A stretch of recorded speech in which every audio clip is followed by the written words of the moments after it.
Hello students, I am Bhanu sir. बेटा motion in one dimension के topic को आगे कंटिन्यू करेंगे। आज का टॉपिक है अपने को पढ़ना है वेलोसिटी टाइम ग्राफ के बारे में। आज कौन से ग्राफ स्टार्ट कर रहे हैं अपन? वेलोसिटी और टाइम के एक्सिस के ग्राफ। देखो कितनी शेप्स पॉसिबल है। पहली शेप क्या पॉसिबल हो सकती है?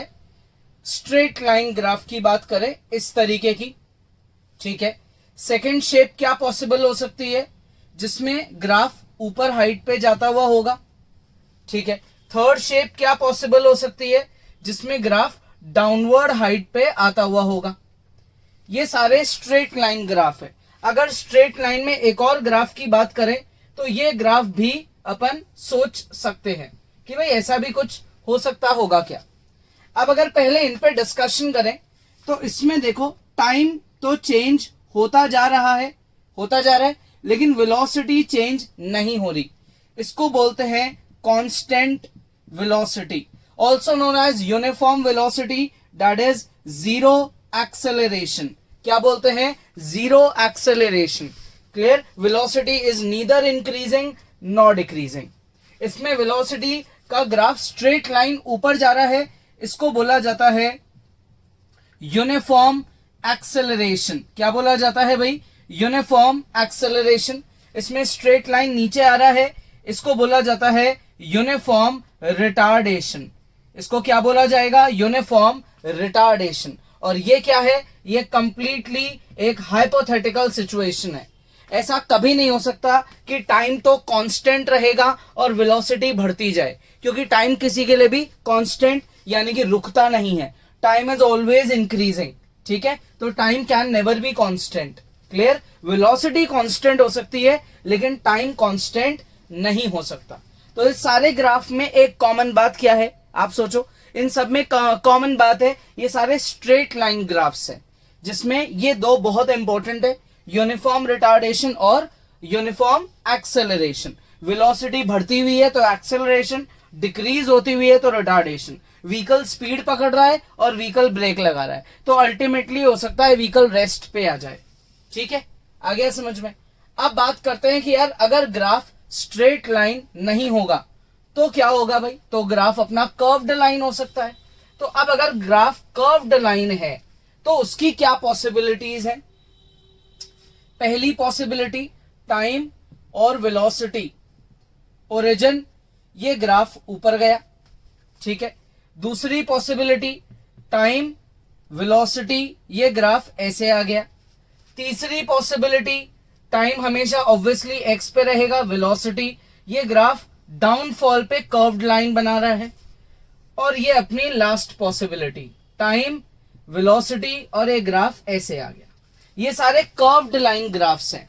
ये दोनों ग्राफ में सिमिलैरिटी है कि ये हाइट पे जा रहे हैं, ठीक है। इनमें दोनों में सिमिलैरिटी है कि ये नीचे आ रहे हैं। क्लियर? आगे बात सुन। अब अगर इन ग्राफ की नाम की बात करी जाए, इसको बोला जाएगा नॉन यूनिफॉर्म एक्सेलरेशन। क्या बोला जाएगा भाई? Non uniform acceleration. इन दोनों का नाम सेम है, ये भी नॉन यूनिफॉर्म एक्सेलरेशन है, ये भी नॉन यूनिफॉर्म एक्सेलरेशन है। इसको क्या बोला जाएगा? Non uniform retardation.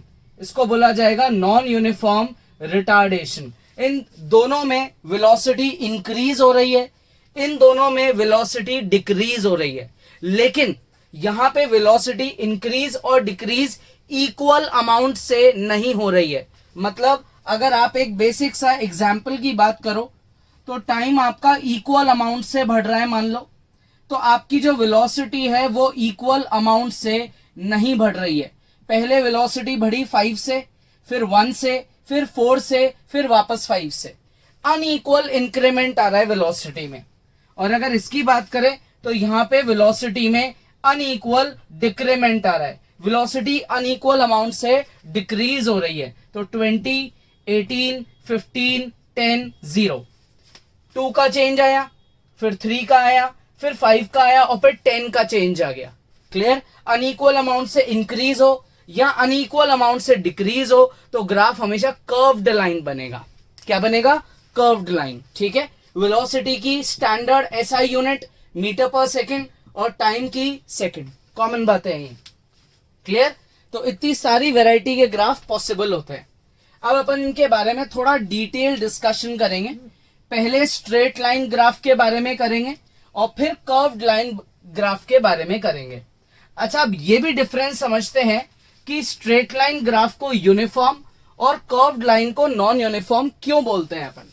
देखो, ये स्ट्रेट लाइन ग्राफ है आपका जो बिल्कुल सीधा ऊपर चले गया, ठीक है। ये टाइम का एक्सिस है, ये वेलोसिटी का एक्सिस है, ये ओरिजिन है। यहां से पैरेलल लाइन, ये अपन ने पैरेलल लाइंस बना दी बहुत सारी, ठीक है। तो ये पैरेलल लाइंस में ये एंगल थीटा है, तो करस्पॉन्डिंग ये भी थीटा है, ये भी थीटा है। ये सारे एंगल्स बराबर चल रहे हैं क्योंकि ये लाइंस पैरेलल है। तो यहां हम बोल सकते हैं theta is constant, theta is constant. अगर थीटा कांस्टेंट है तो tan थीटा भी क्या होगा, कांस्टेंट। tan थीटा यानी कि स्लोप भी क्या होगी, कांस्टेंट। अगर स्लोप कांस्टेंट है तो यार वेलोसिटी, जैसे डिस्प्लेसमेंट और टाइम का ग्राफ की जो स्लोप है वो किसको रिप्रेजेंट करती है, वेलोसिटी को। सिमिलरली वेलोसिटी और टाइम के ग्राफ की जो स्लोप है वो किसको रिप्रेजेंट करती है, एक्सेलरेशन को, ठीक है। तो अगर स्लोप कांस्टेंट है तो हमारा एक्सेलरेशन भी क्या होगा, कांस्टेंट, क्लियर। सिमिलरली अगर ग्राफ नीचे आ रहा है तो भी हमारा एक्सेलरेशन क्या रहेगा, कांस्टेंट, क्योंकि अगर यहां पे एंगल ये थीटा है तो पैरेलल लाइन से ये भी थीटा है, फिर पैरेलल लाइन से ये भी थीटा है, ये सारे एंगल बराबर चलेंगे, क्लियर। थीटा यहां भी कांस्टेंट है तो tan थीटा भी कांस्टेंट है, यानी कि स्लोप कांस्टेंट है, मतलब एक्सेलरेशन भी कांस्टेंट है। आ गया समझ में, क्लियर यहां तक। तो ये बात हुई अपनी स्ट्रेट लाइन ग्राफ की। अब अगर बात करें यार कि वेलोसिटी और टाइम का जो ग्राफ है उसकी स्लोप एक्सेलरेशन कैसे हुई, क्यों है इसकी स्लोप एक्सेलरेशन। अगर इसका एक छोटा सा लॉजिक समझे अपन तो बहुत बेसिक सा फंडा है। देखो, यहां पे आपने मान लो एक पॉइंट ले लिया A, यहां पे आपने पॉइंट ले लिया B। A पॉइंट पे आपका जो टाइम है मान लेते हैं T1 और B पॉइंट पे जो टाइम है वो है T2। A पॉइंट पे वेलोसिटी है मान लो V1 और B पॉइंट पे वेलोसिटी है हमारी V2। ये है T1, V1 और ये है T2, V2। ये हमारे दो कोऑर्डिनेट्स आ गए, क्लियर यहां तक। अच्छा, एक्सेलरेशन होता क्या है, एक्सेलरेशन होता है rate of change of velocity, यानी कि change in velocity upon change in time, ठीक है। एक्सेलरेशन क्या होता है, change in velocity upon change in time, यानी कि V2 minus V1 upon T2 minus T1, clear है। ये एक्सेलरेशन होता है। अच्छा, स्लोप क्या होती है, स्लोप का फॉर्मूला, स्लोप के बहुत सारे फॉर्मूले होते हैं। अगर आपको एंगल पता है तो स्लोप का फॉर्मूला आप लगाओ tan थीटा, लेकिन अगर आपको एंगल नहीं पता है तो स्लोप का आप कौन सा फॉर्मूला लगाते हो, y2 minus y1 x2 minus x1। यहां पे y की जगह v है और x की जगह t है, तो आप यहां पे y की जगह v लिख दो और x की जगह t लिख दो। तो अब आप चेक करो ये दोनों सेम है, तो स्लोप किसके इक्वल हुई, एक्सेलरेशन के इक्वल हुई।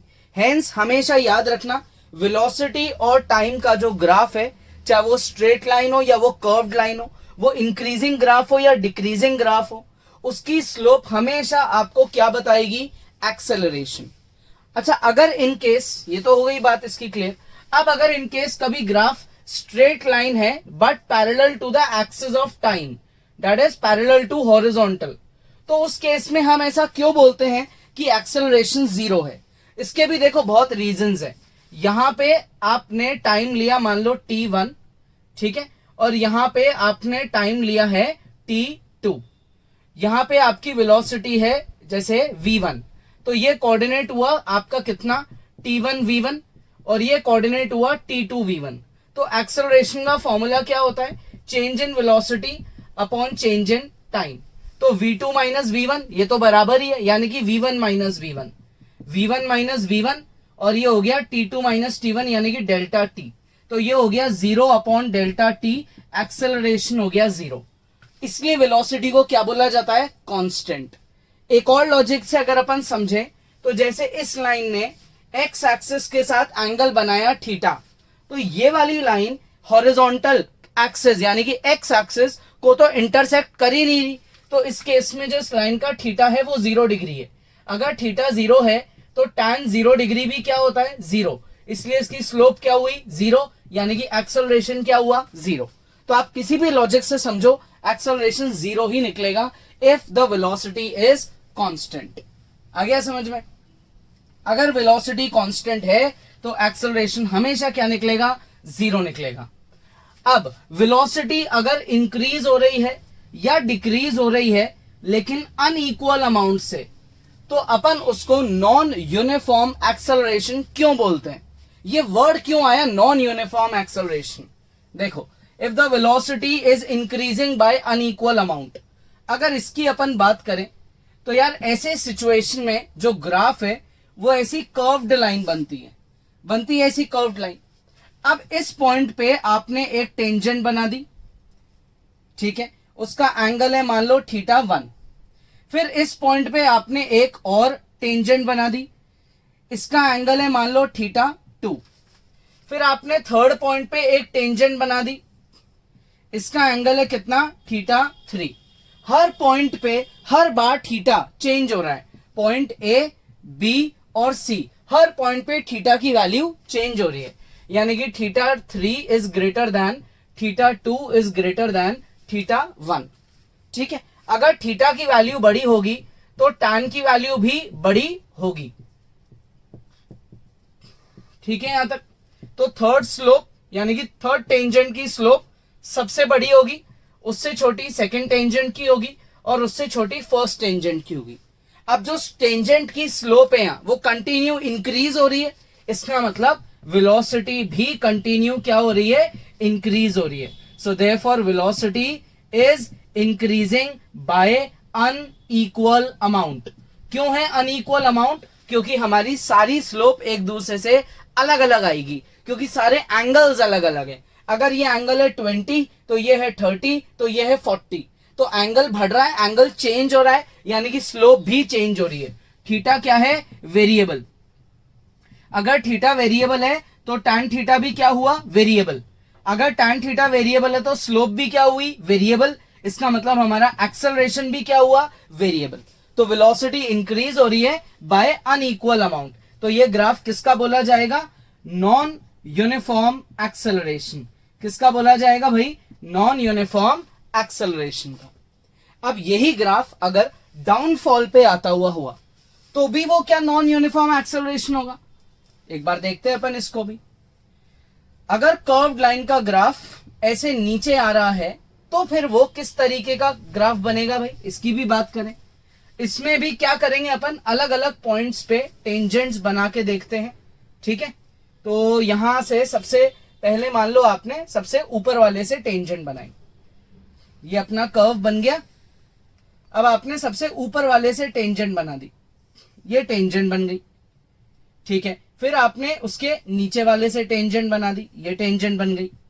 फिर आपने और भी नीचे वाले से टेंजेंट बना दी। ठीक है, तो इस सिचुएशन में एक तीसरी अलग टेंजेंट बन गई, ये थर्ड पॉसिबल टेंजेंट बन गई। ठीक है, यहां तक इसका एंगल है θ1, इसका एंगल है θ2, इसका एंगल है θ3। ये सारे एंगल्स एक दूसरे से अलग अलग हैं। ठीक है, θ3 सबसे बड़ा है, θ2 उससे छोटा है, θ1 सबसे छोटा है। ऐसा ही हो रहा है या उल्टा हो रहा है? उल्टा हो रहा है भाई, θ1 सबसे बड़ा है, उससे छोटा θ2 है और θ3 सबसे छोटा है। θ1 देखो ऐसे बन रहा है, ये सबसे बड़ा हुआ, फिर θ2 और फिर θ3। θ3 सबसे छोटा है, लेकिन ये सारे एंगल्स क्या हैं एक्यूट है। ये सारे एंगल्स क्या हैं सॉरी ये सारे एंगल्स क्या हैं ऑब्ट्यूज है, 90 से बड़े हैं। तो जैसे ही ऑब्ट्यूज एंगल की बात होती है तो 90 से बड़े एंगल्स में tan क्या हो जाता है नेगेटिव। ठीक है, तो अगर ये थीटा सबसे बड़ा है तो इसके tan की वैल्यू सबसे छोटी होगी, क्योंकि नेगेटिव वैल्यू आ गई। नेगेटिव में जितना बड़ा नंबर होगा, जितना बड़ा मैग्नीट्यूड होगा वो उतना छोटा माना जाएगा। -10 छोटा है, -1 बड़ा है, तो ये वाला लॉजिक हुआ। यानी कि m1 से बड़ा m2 से बड़ा m3, v1 से बड़ा v2 से बड़ा v3। इसका मतलब यहां भी वेलोसिटी जो है वो कंटिन्यू इंक्रीज हो रही है बाय अनइक्वल अमाउंट। तो ये भी क्या है वेरिएबल वेलोसिटी, यानी कि नॉन यूनिफॉर्म एक्सेलरेशन। इसलिए जब भी कर्व्ड लाइंस होती है तो हमेशा वेलोसिटी इंक्रीज या डिक्रीज होती है बाय अनइक्वल अमाउंट, हमेशा बाय अनइक्वल अमाउंट। क्लियर यहां तक आ गया समझ में? और अगर वेलोसिटी इंक्रीज या डिक्रीज हो रही है अनइक्वल अमाउंट से तो वो क्या है? वो है नॉन यूनिफॉर्म एक्सेलरेशन।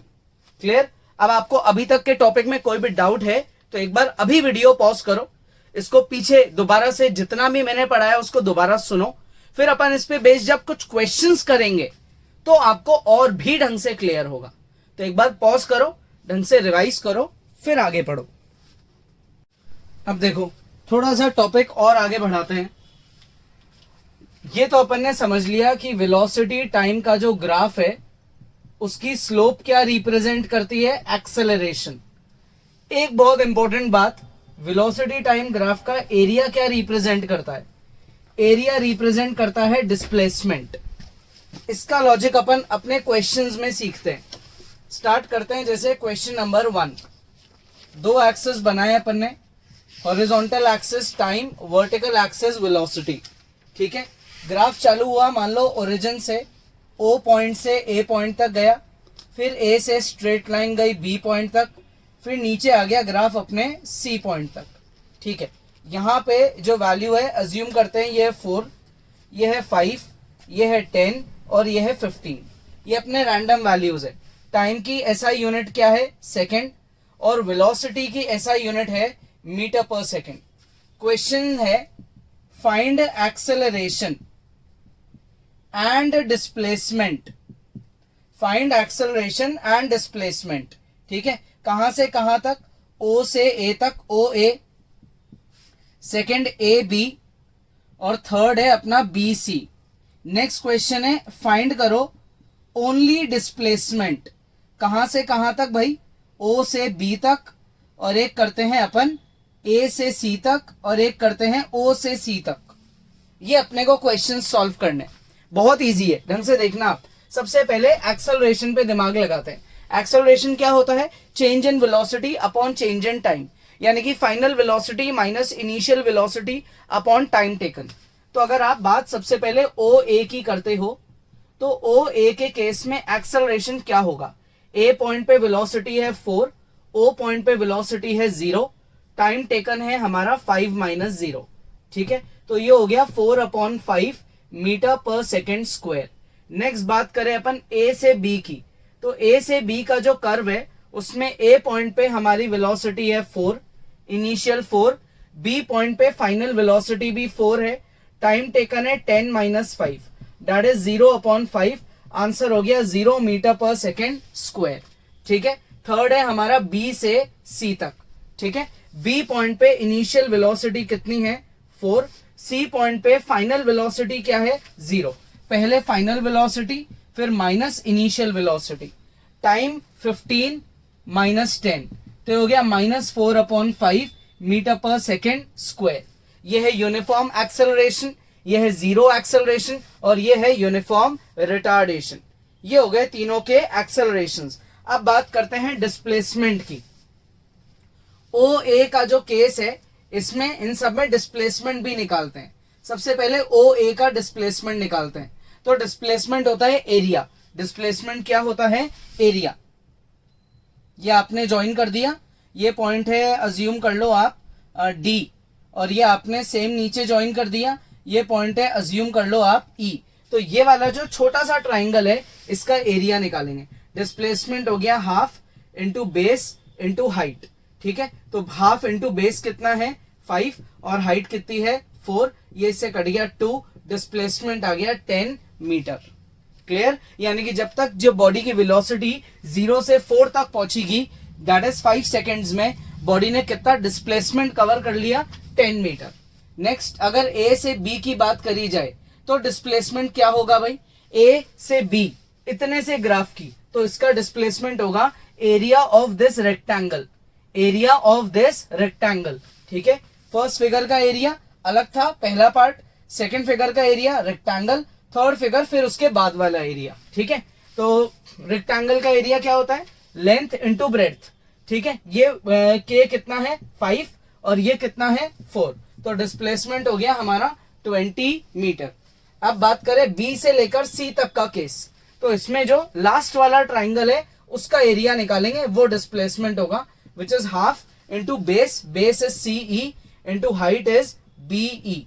ठीक है, बेस कितना हुआ, बेस हुआ 5 और हाइट कितनी हुई 4, आंसर हो गया 10 मीटर। अब अगर आपसे इनकेस क्या पूछ लें टोटल डिस्प्लेसमेंट, तो वो कितना हो जाएगा, सबको ऐड कर दो तो टोटल डिस्प्लेसमेंट आ जाएगा। ठीक है, आ गया समझ में, इजी है, करें आगे कंटिन्यू। अब है आगे देखो, डिस्प्लेसमेंट फाइंड करना है ओ से बी तक, तो वैसे आप इन दोनों पोर्शंस के एरिया को ऐड कर सकते हो, लेकिन अगर ये सब पूछा ही नहीं जाता, डायरेक्टली ये पूछा जाता तो कैसे करते हैं अपन, वो लॉजिक इंपॉर्टेंट है, लेकिन इजी है बहुत। अगर अपने से पूछा जाए डिस्प्लेसमेंट ओ से लेकर बी तक, तो ओ से बी का डिस्प्लेसमेंट कैसे निकालेंगे, एरिया ऑफ ट्रेपीजियम, और ट्रेपीजियम का नाम क्या है, ओ A B E, O A B E, इस ट्रेपीजियम का एरिया तो हो जाएगा half multiply sum of parallel sides, parallel sides है ए बी प्लस ओ ई, और मल्टीप्लाई में आ जाएगी हाइट। ठीक है, तो पैरेलल साइड्स क्या क्या हुई, ये लेंथ है कितनी 5 और ये पूरी लेंथ कितनी है 10, तो हो गया 5 + 10, और हाइट कितनी है हमारी 4। ठीक है, अब आप ये कैंसिल आउट करोगे, 15 2 = 30 मीटर, एड अप करके देख लो तो भी 30 आ रहा है। नेक्स्ट ए से सी, नेक्स्ट है ए से सी, ए से सी का डिस्प्लेसमेंट कैसे निकलेगा, ए से सी, तो इसके लिए अपन लिखेंगे यहाँ पे एरिया ऑफ ट्रेपीजियम, कौन सा ट्रेपीजियम है, ए बी सी डी, तो ये हो गया half into sum of parallel sides A B plus C D multiply by height which is BE, तो ये हो गया हाफ 5 प्लस ये 5 है और ये कितना है, ये है 10, 5 से 15 कितना हुआ, ये हो गया 10, तो ये हो गया 5 + 10 और मल्टीप्लाई में हाइट कितनी है 4, ये इससे कैंसिल हो गया, ये आ गया 2, तो 15 2 = ये आंसर भी कितना हो गया 30 मीटर। ठीक है, अब बात करें पूरे एरिया की, तो कंप्लीट ट्रेपीजियम का एरिया निकालेंगे, जो आंसर आएगा 20 + 10 + 10 विच इज 40। ठीक है, तो अगर बात करी जाए ओ से सी तक की पूरे फिगर की, तो उसके लिए आप लिखोगे एरिया ऑफ ट्रेपीजियम, कौन सा ट्रेपीजियम है, ओ ए बी सी, तो हो गया half into sum of parallel sides multiply by height, तो पैरेलल साइड्स ऊपर वाली लेंथ कितनी है 5 और नीचे वाली पूरी लेंथ कितनी है 15 और मल्टीप्लाई में हाइट कितनी है 4, तो ये इससे कट गया, ये हो गया 2, तो हो गया 20 2 = 40 मीटर। ठीक है, तो अगर वेलोसिटी और टाइम का ग्राफ है तो एरिया निकाल के डिस्प्लेसमेंट निकाला जाता है, क्या निकाला जाता है भाई, डिस्प्लेसमेंट। क्लियर, इजी है बहुत। तो अब आप क्या करेंगे, पॉज करेंगे, कॉपी नहीं करेंगे, एक बार इसको खुद से ट्राई करेंगे, पॉज करो और ट्राई करो। नेक्स्ट क्वेश्चन पे आते हैं। देखो क्वेश्चन है given is a velocity time graph, given क्या है, वेलोसिटी टाइम ग्राफ, ड्रॉ करो करस्पॉन्डिंग डिस्प्लेसमेंट टाइम ग्राफ, क्या ड्रॉ करो, corresponding displacement time graph. Velocity time graph मान लो ऐसा है, ठीक है, एक रैंडम आपको वेलोसिटी टाइम ग्राफ दिया गया है, ये वेलोसिटी टाइम ग्राफ है ओ से ए और फिर ए से बी। ठीक है, अब क्वेश्चन ये है कि आप इस वेलोसिटी टाइम ग्राफ को स्टडी करो, इसमें देखो वेलोसिटी इंक्रीज हो रही है, कैसे हो रही है, एक्सेलरेशन पॉजिटिव है नेगेटिव है क्या है, और इस पूरी स्टडी को यूज करके डिस्प्लेसमेंट और टाइम के एक्सेस का ग्राफ बनाओ। तो सबसे पहले बात करते हैं ओ से ए तक के पार्ट की। ये वाला जो पार्ट है, इस पार्ट में देखो वेलोसिटी जो है वो टाइम के साथ इंक्रीज हो रही है, क्या लिखेंगे, velocity is increasing with time, और साथ में जो वेलोसिटी है वो पॉजिटिव है क्योंकि ओरिजिन के ऊपर है ग्राफ, ओरिजिन के ऊपर है graph, and velocity is positive. अब यार वेलोसिटी टाइम के साथ इंक्रीज हो रही है और वेलोसिटी पॉजिटिव भी है, इसका मतलब क्या हुआ, इसका मतलब हुआ एक्सेलरेशन इज पॉजिटिव। वेलोसिटी भी पॉजिटिव है, एक्सेलरेशन भी पॉजिटिव है। इसका मतलब है speed is increasing, speed is increasing. अगर एक्सेलरेशन पॉजिटिव है तो जब आप डिस्प्लेसमेंट टाइम ग्राफ बनाओगे तो उसकी शेप कैसी होगी? उसकी शेप होगी कॉनकेव, फेसिंग अपवर्ड, यानी कि अपवर्ड पैराबोला बनेगा। So therefore curve of displacement time graph is concave upwards. क्या है ये? कॉनकेव अपवर्ड्स, क्योंकि वेलोसिटी पॉजिटिव है, एक्सेलरेशन भी पॉजिटिव है, दोनों पॉजिटिव, तो स्पीड इज इंक्रीजिंग, तो ग्राफ इज कॉनकेव अपवर्ड। ये बात तो हो गई ओ से लेकर ए तक की। अब बात करते हैं ए से लेकर बी तक की। इस केस में क्या होगा? ए से बी में जो ए पॉइंट पे वेलोसिटी होगी वही बी पॉइंट पे वेलोसिटी होगी, यानी कि हम बोलेंगे कि भाई ए से बी तक के केस में वेलोसिटी इज कांस्टेंट। वेलोसिटी ना तो टाइम के साथ इंक्रीज हो रही है ना डिक्रीज हो रही है। अगर वेलोसिटी कांस्टेंट है, ठीक है, तो इसका मतलब एक्सेलरेशन तो जीरो हुआ। अच्छा, वेलोसिटी कांस्टेंट है तो पॉजिटिव है नेगेटिव? तो ऑब्वियसली ओरिजिन से ऊपर है ग्राफ, तो यहां लिखेंगे वेलोसिटी इज पॉजिटिव। अब वेलोसिटी कांस्टेंट है, इसका मतलब एक्सेलरेशन क्या हुआ? जीरो, क्योंकि एक्सेलरेशन होता है rate of change of velocity. Now if velocity is not changing then acceleration will be zero. Acceleration क्या है? जीरो। ठीक है, तो इस केस में क्या लिखेंगे अपन? Therefore curve of displacement time graph, curve of displacement time graph is, कैसा होगा इसका कर्व? इसका ग्राफ होगा स्ट्रेट लाइन।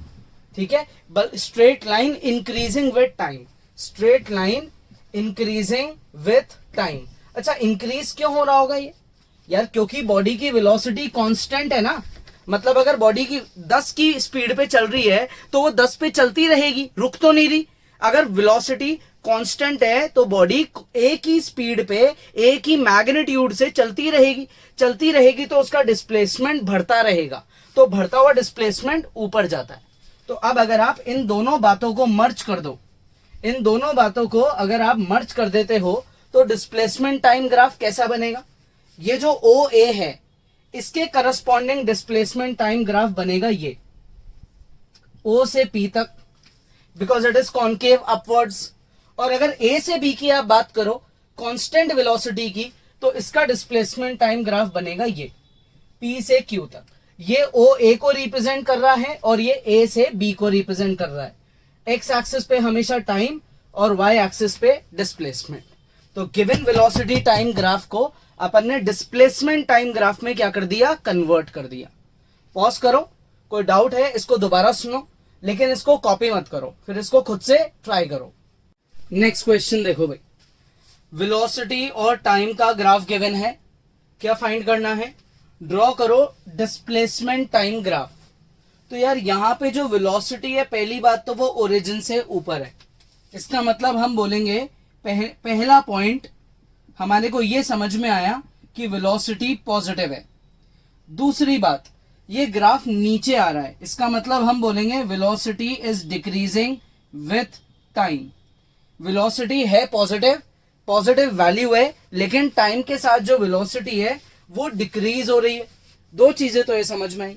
अब यार अगर वेलोसिटी डिक्रीज हो रही है और पॉजिटिव है, इसका मतलब एक्सेलरेशन जो है वो नेगेटिव हुआ। वेलोसिटी डिक्रीज हो रही है, एक्सेलरेशन नेगेटिव है। अगर एक्सेलरेशन नेगेटिव है, इसका मतलब curve of displacement time graph is concave downwards. क्या है? Concave downwards. तो इसका मतलब डिस्प्लेसमेंट और टाइम के बीच में जो कर्व बनेगा वो ऐसा कॉन्केव डाउनवर्ड बनेगा। धीरे धीरे वेलोसिटी के साथ साथ हमारा डिस्प्लेसमेंट भी डिक्रीज हो रहा है। क्लियर? आ गया समझ में? इजी है, तो आप पॉज करो और एक बार इसको खुद ट्राई करो। नेक्स्ट क्वेश्चन देखो, अगर ओ से ए की बात करेंगे तो इस सिचुएशन में हमारी वेलोसिटी पॉजिटिव है, क्योंकि ग्राफ टाइम के एक्सिस के ऊपर है। वेलोसिटी इज पॉजिटिव, वेलोसिटी की वैल्यू है +20 मीटर पर सेकेंड, और जो टाइम टेकन है बॉडी का वो है 10 सेकेंड्स। ठीक है, अब आपके पास वेलोसिटी आ गया, आपके पास टाइम आ गया, न्यूमेरिकल वैल्यूज गिवन है इसमें, तो अपन क्या करेंगे, इन न्यूमेरिकल वैल्यूज का फायदा उठा के डिस्प्लेसमेंट निकाल लेंगे। डिस्प्लेसमेंट होता है एरिया ऑफ द ग्राफ, है ना। वेलोसिटी और टाइम क्या एक्सिस है भाई, तो डिस्प्लेसमेंट क्या होता है, एरिया अंडर द ग्राफ, यानी कि डिस्प्लेसमेंट हुआ area of triangle AOD, area of triangle AOD. ठीक है, एरिया कैसे निकाला जाता है, half into base into height. तो बेस कितना है हमारा, बेस है हमारा 10 और हाइट कितनी है, हाइट है 20, तो डिस्प्लेसमेंट हो गया 100 मीटर। डिस्प्लेसमेंट कितना हो गया भाई, डिस्प्लेसमेंट हो गया हमारा 100 मीटर। क्लियर यहां तक, इतनी बात समझ आ गई। अब आगे क्या होगा, मान लेते हैं ये जो सी पॉइंट है, इस सी पॉइंट पे हमारा टाइम है 15। तो अब आगे की सिचुएशन की अगर बात करें तो ये वाला कर्व डिस्कस करेंगे अपन, बी से सी तक का, यानी कि ट्राइंगल BDC। तो अगर बी से सी कर्व की बात करेंगे तो इसमें जो वेलोसिटी है वो नेगेटिव है, यानी कि बॉडी आगे जा, जो वेलोसिटी पॉजिटिव थी बॉडी आगे जा रही थी, जैसी वेलोसिटी नेगेटिव हुई बॉडी रिवर्स में आने लग गई। वेलोसिटी इज -20 मीटर पर सेकेंड। पहले बॉडी यानी कि जो कार है, जो व्हीकल है वो आगे मूव कर रहा था, अब जो कार या व्हीकल है वो सडनली रिवर्स में आने लग गया। और कितनी देर तक ट्रैवल करा उसने, सिर्फ 5 सेकेंड, 10 to 5, ठीक है, 10 to 15, तो ये हो गया 5 सेकेंड्स। तो वेलोसिटी है और टाइम है, क्या निकालना है, displacement which is area of triangle BDC, area of triangle BDC। ठीक है, अब इसका एरिया कैसे निकालेंगे, half into base, base which is CD and height which is BD, half into base into height. ठीक है, ये एरिया निकालेंगे। तो डिस्प्लेसमेंट हो गया हाफ इंटू 5 इंटू माइनस का 20, तो डिस्प्लेसमेंट हो गया माइनस का 50 मीटर। कितना हो गया भाई डिस्प्लेसमेंट, इस केस में माइनस का 50 मीटर, मतलब पहले तो बॉडी 100 मीटर आगे गई और फिर 50 मीटर रिवर्स में आ गई। तो अगर आपसे फाइनल डिस्प्लेसमेंट पूछा जाएगा तो आप फाइनल डिस्प्लेसमेंट क्या लिखोगे, 100 - 50 which is equal to 50 metre. और अगर आपसे फाइनल डिस्टेंस पूछा जाएगा तो आप लिखोगे 100 + 50 which is equal to 150 metre. Distance चाहे कार आपकी रिवर्स में चले तो भी ऐड होगा, किलोमीटर तो फिर भी बढ़ेंगे, पेट्रोल तो फिर भी खर्च होगा, है ना। डिस्टेंस कभी भी नेगेटिव नहीं होता, चाहे व्हीकल आगे जाए या रिवर्स में आए, उसका किलोमीटर रीडिंग भी बढ़ेगी, उसमें पेट्रोल भी खर्च होगा, यानी कि डिस्टेंस तो हमेशा ऐड होगा। लेकिन displacement which is the shortest distance between initial and final position, वो नेगेटिव हो सकता है, इसलिए डिस्प्लेसमेंट टाइम के साथ डिक्रीज हो सकता है, लेकिन डिस्टेंस कभी भी डिक्रीज नहीं हो सकता। For a moving body distance हमेशा टाइम के साथ इंक्रीज होता है। क्लियर, आगे बात समझ में, तो पॉज करो और एक बार इसको खुद से ट्राई करो, पॉज करो और ट्राई करो। नेक्स्ट, अब देखो इसमें क्या है, y एक्सिस पे वेलोसिटी है मीटर पर सेकेंड, x एक्सिस पे टाइम है। आपको वेलोसिटी और टाइम का ग्राफ गिवन है, क्वेश्चन ये है इसके करस्पॉन्डिंग डिस्प्लेसमेंट और टाइम का ग्राफ बनाओ। जब तक टाइम 0 से 5 सेकेंड्स था बॉडी कांस्टेंट 2 मीटर पर सेकेंड की वेलोसिटी से चल रही थी। जैसे ही टाइम 5 से बढ़ के 10 तक गया बॉडी की वेलोसिटी 0 हो गई। फिर ऑब्जेक्ट जब 10 से 15 गया तो उस ऑब्जेक्ट की जो वेलोसिटी है वो क्या हो गई, नीचे आ गई 0 के, मतलब ये 2 नहीं है, ये है -2, क्योंकि एक्सिस के नीचे नेगेटिव वैल्यू आ जाती है। इस केस में वेलोसिटी पॉजिटिव है, इधर वेलोसिटी 0 है और इधर वेलोसिटी जो है वो नेगेटिव है। तो अब अगर अपन इसको डिस्प्लेसमेंट और टाइम में कन्वर्ट करना चाहते हैं तो अलग अलग सिचुएशंस के बारे में सोचते हैं। ए से लेकर बी तक की सिचुएशन, इसमें जो वेलोसिटी है वो है 2 मीटर पर सेकेंड और टाइम है हमारा 5 सेकेंड्स। तो डिस्प्लेसमेंट कितना हुआ, डिस्प्लेसमेंट हुआ एरिया के इक्वल, डिस्प्लेसमेंट हुआ ये area, area of OABC, OABC ये हुआ डिस्प्लेसमेंट। तो डिस्प्लेसमेंट हुआ length into breadth, length into breadth, displacement हो गया 10 मीटर। कितना हो गया भाई डिस्प्लेसमेंट, 10 मीटर।